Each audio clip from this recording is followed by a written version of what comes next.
This is probably a very weird spot to start a video, but I don't know, I just liked it because of the light and everything. It's just nice. I don't know. I think it's good. It's because of this light, like right there. So I thought, why not? Yeah, it's not like there are no other places to, to do a video. There are like really nice places around here, but I don't know, I just liked it here. So that's why I'm doing this video right here. So guys, how are you doing? How is everything? Today we will be talking, or I will be talking about culture shocks, because this country has really, really shocked me in so many ways. And I'm gonna be sharing that in a bit. I just want to say thank you first for all those new subscribers. Thank you, thank you, thank you. I see you guys, this week has been like quite busy. I'm trying to balance everything, and like I just can't find a balance, work, life, like literally everything. So I was a little bit off, and that's why I haven't like posted any video this week, but here I am.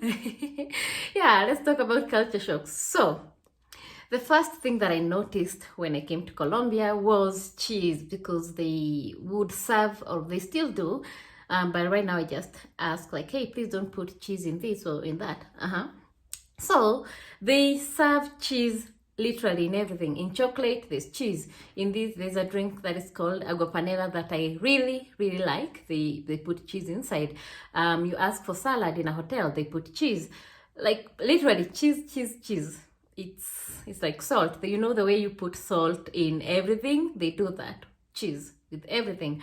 And I'm not used to that. I don't know if I like cheese. Nowadays I kind of like it, but before I was like, why are you doing this? Why do you have to put cheese in everything?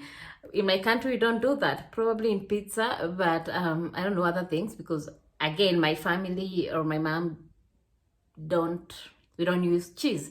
So anyway, that was the first one. Cheese really, really shocked me. The other thing was celebrations, because these people celebrate, like even if like there was a protest, these protests, whatever people are protesting about, if it's about a celebration, they stop that and the mood changes to celebration.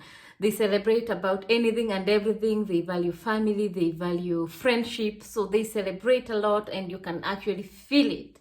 And it's a good thing. It is a good thing. I enjoy that a lot because I get to celebrate a lot. I get to have fun, and it's amazing how they do it. They roast meat. They have like small communities of friends and families, and they really come through for each other, right?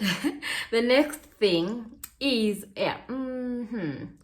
how they are close with each other. These people, like, they like to hug, they like to peck all the time, and I'm not used to that also. And at first I used to feel like you're invading my space. So I was like, please stop this. Right now I'm kind of used to it, and they're not doing it as much because of the pandemic. You're scared you might get the pandemic, the COVID, the virus and all that. So they don't do it as much as before.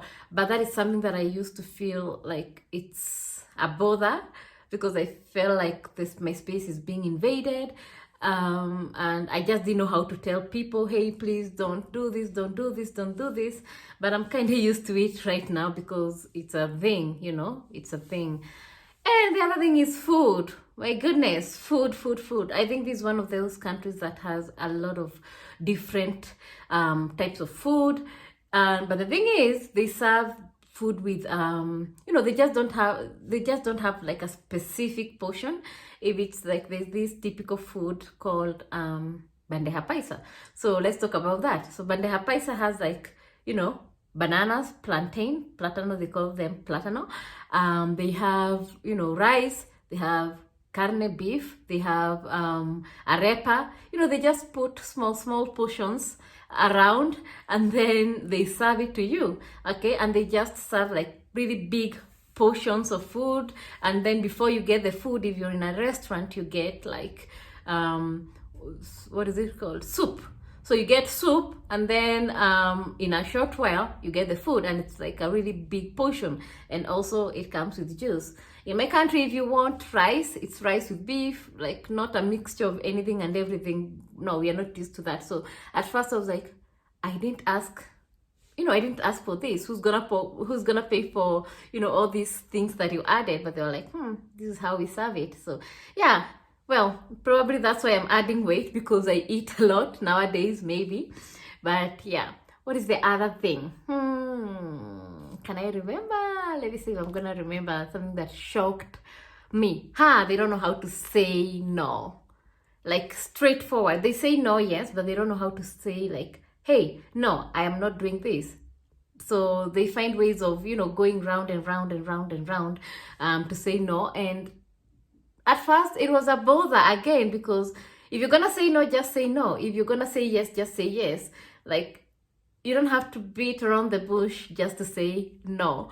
So that is something that is like really common here. They don't know how to say no straightforward. They're just gonna find way. I think it's just a way of being polite. It's good. But for me, if I'm just gonna say no, I'm just gonna say no without any explanations. But for them, around and round and round until you understand, okay, this person doesn't want to do this, or you don't have an agreement with this person. What is the next thing? They really like to help, and it's a good thing. Really, it's a good thing. Like, I have come across strangers who like just want to help you for no reason. Maybe they think you're in trouble, or just need help. They'll come through for you. But the thing is, you might find you wouldn't know like who is genuine or who is not genuine. So for that reason, it's really hard to tell when the help is like really real or not real, because I had an experience, not me, but my friend. She found somebody on the streets who kind of knew her, and she trusted this person, and she was like, hey, I'm going to visit my friend. No, I'm going to see my friend somewhere. So the guy offered to take her to us, but on the contrary, the guy was a bad person, and it was really bad.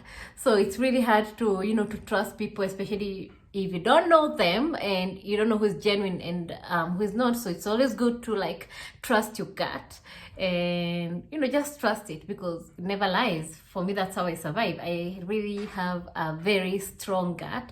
I somehow know when things are not good or when things are about to get bad. So yeah, it's always good to trust your gut, because it never lies.